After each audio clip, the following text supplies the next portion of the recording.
automātiskās darbības. Viņu mūsu dzīvē ir tik daudz. Un šīs te automātiskās darbības ir tās, kas neļauj virzīties uz priekšu. Tās ir tās, kas buksē.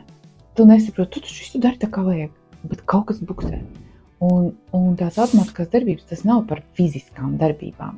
Bieži vien tas ir par to, ko tu domā, kādas ir tavas automātiskās domas, kaut kādas emocionālās rīcības, arī tie ir izteiktie vārdi, kurus tu saki.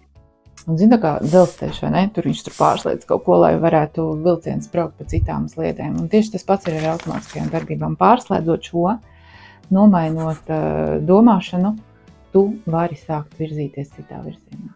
Kāpēc? Turpinot darīt pa vecam, tu domā, ka kaut kas mainīsies. Un tas var būt ļoti vienkāršas, tādās virspusējās darbībās. Man bija, kādreiz turēju manu šokolādu kafiju krūzītē, lai man nestāvētu acu priekšā. Un mana automātiskā darbība, tad, kad es viņu beidzu ēst, bija pēc kafijas pauzes pastiekt roku uz augšu.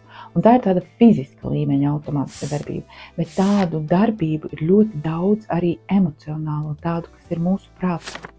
Un tīpaši te iet runa par kaut kādiem paterniem, kas mums ir izveidojušies, tādiem konkrētiem rīcības modeļiem, kurus mēs atkārtojam un atkārtojam un atkārtojam.